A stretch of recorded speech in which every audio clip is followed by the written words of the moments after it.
Assalamualaikum warahmatullahi wabarakatuh.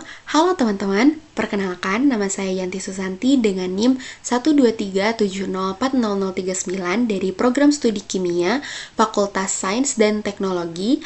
Pada kesempatan ini saya akan mempresentasikan mini research yang berjudul Sekam Padi sebagai adsorben green material untuk metilen biru.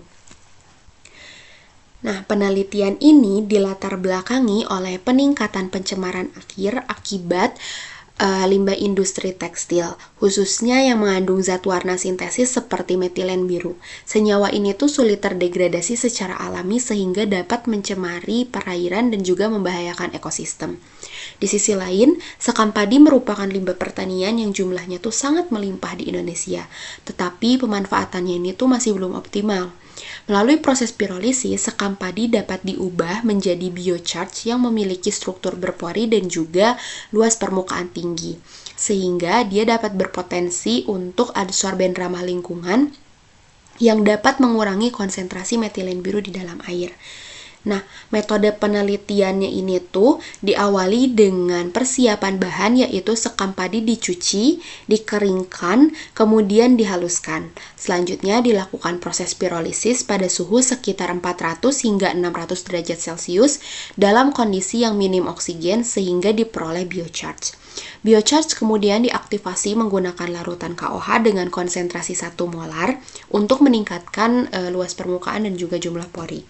Setelah proses aktivasi, dilakukan karakterisasi menggunakan beberapa instrumen, yaitu ada SEM, ini untuk melihat morfologi permukaan, BET untuk mengetahui luas permukaan, FTIR untuk mengidentifikasi gugus fungsi, pH point of zero charge, ini untuk mengetahui titik muatan 0, XRD untuk melihat struktur kristal, serta TGA untuk menguji stabilitas termal material.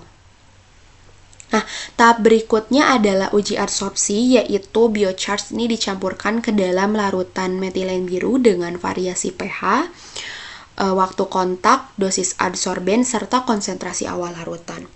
Konsentrasi metilen biru yang tersisa kemudian dianalisis menggunakan spektrofotometer UV vis pada panjang gelombang maksimum di 664 nanometer. Selanjutnya di sini ada bagian hasil dan juga konsep utama. Bagian ini tuh menunjukkan konsep hasil yang diharapkan dari penelitian.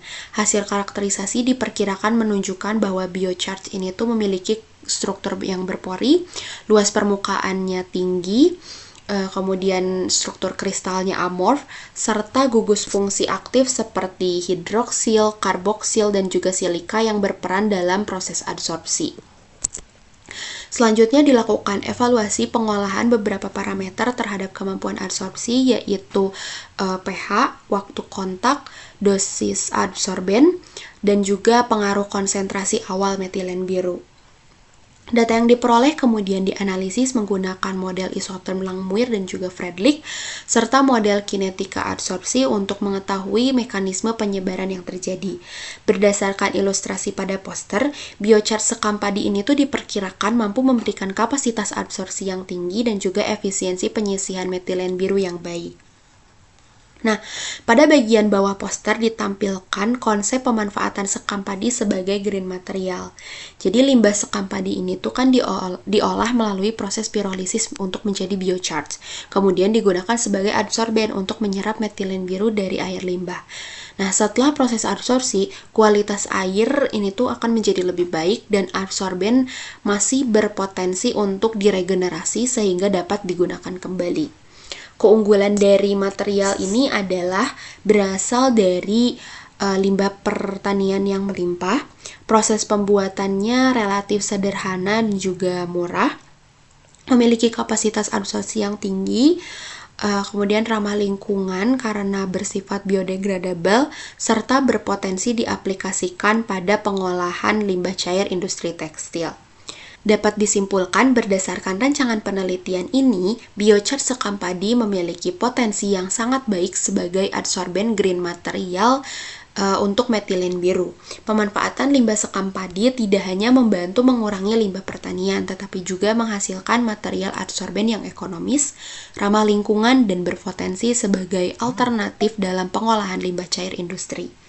Harapannya, penelitian ini dapat mendukung pengembangan teknologi pengolahan air yang lebih berkelanjutan sesuai dengan konsep green chemistry dan circular economy. Demikian presentasi yang dapat saya sampaikan. Terima kasih atas perhatiannya. Wassalamualaikum warahmatullahi wabarakatuh.